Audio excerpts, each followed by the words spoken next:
Well, we're back at it. I'm just trying to kill a fly here. Annoying. Oh, we're back at it. Hello again.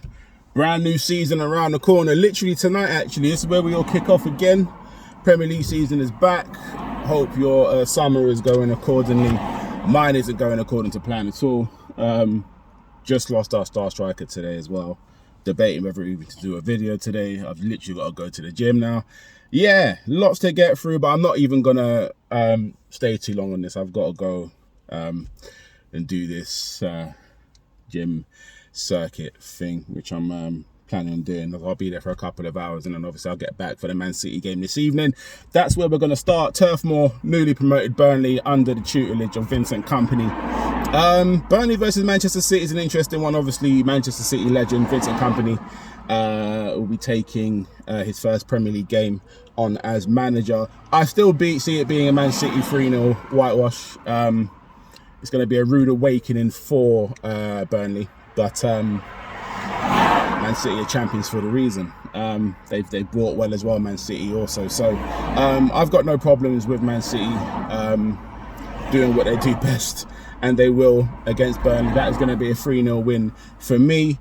Then on to tomorrow's games. The first game of tomorrow of the new season, it starts at 12:30. That will be at the Emirates, where Arsenal take on Nottingham Forest. Arsenal obviously coming clean off signing Declan Rice, who was their marquee signing this summer. Gabriel Jesus is out though, so I'm guessing Kai Havertz will have a run up front. I am going to go for an Arsenal win. I don't think Forest are going to have much for them in the way that they attack. Forest defensively are going to be interesting to me this season as well. We're going to go 2-0 on that one. Newly promoted Sheffield United kick off their season at Bramall Lane. Crystal Palace are the visitors, who are now obviously without Wilfred Zaha, who's now, I think he's gone to Galatasaray, I think I saw. And I'm going to go with a Sheffield United win, 1-0. Only just. They can make that place very, very difficult to play. And Crystal Palace don't score a lot of goals. I know Roy Hodgson is there and they had a good back end to the season. I just feel like first game of the season without the talisman. I know they've got the likes of Eze and Elise are still there at the moment, but I just feel like Sheffield United may have the one up on that one. So I am going with the Sheffield United 1-0 win there. Sorry, Lee. Bournemouth versus West Ham. That's from the Vitality. West Ham have lost Declan Rice. Haven't really reinvested in it. I understand James Ward-Prowse is close. But I do think Bournemouth are going to come out victors in that one. I think I'm going to go 2-1 on that, based on the fact that it's Bournemouth at home at the moment. Brighton versus newly promoted Luton. Now, Luton are going to be my second team this season. I live in Luton, obviously, for people that don't know that. But no, it's going to be a great spectacle seeing Luton in the Premier League, seeing how they get on. I do envisage them losing this one 2-0 though. I know they signed Ross Barkley yesterday, which is a magnificent signing for them. Brighton on the verge of losing Caicedo at the moment. I think he wants to go to Chelsea. Obviously, McAllister's gone to Liverpool, but they have kept the nucleus of, Dunk, Mitoma still there, Pascal Gross is still there as well. And Brighton will just keep on going with regards to the players that they are finding. Cisse, I still believe, is a player there too, along with Evan Ferguson. So I've got sort of high hope for Brighton again. I think they're going to have a really, really good season, and I do see this being another 2-0 victory for them. Goodison Park next, Everton versus Fulham. Fulham are going to be without Mitrovic. He doesn't want to play for the club anymore. Just had a change of heart, really. Doesn't really see his future there anymore. Everton haven't really pulled up any trees with regards to their signings at the moment. I think Ashley Young is their biggest marquee signing at the moment. But obviously, watch this space. There will be more to see there as well. I am going to go for a 1-1 draw in that one. Everton, again, under Sean Dyche, won't score many, but again, won't concede many. And Fulham obviously do have enough about them to nick a goal away from home. So 1-1 seems the most logical scoreline for me. Newcastle versus Aston Villa is the first Saturday night live game.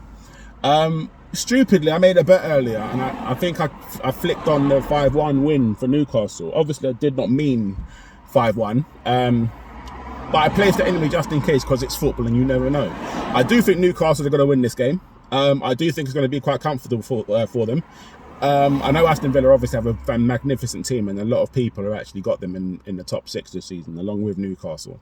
So you can almost say it's the sort of new look top 6 going at it at the moment, which I will not have because Spurs are still part of that top 6 anyway. But I am going to go with a Newcastle home win, first game of the season. I will go 3-1, and I'd probably go with Andre Isak to get the first goal of that game. Moving on to Sunday, Super Sunday will start with Brentford versus Tottenham. That's live from the G-Tech. Live after Harry Kane.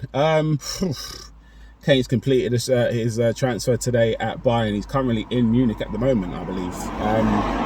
So it looks like Richarlison is going to take the number 9 spot, obviously with Maddison in behind him, with Kulusevski and Son on either side. Defensively, Mickey van der Ven has come in. I don't think he'll start, as I've read. He is not fully fit, so we're probably going to go with Ben Davis in at left centre back alongside Christian Romero, Udogie at left back, and then you've got Emerson Royale at right, and then obviously Guillermo Vicaria will be in goal.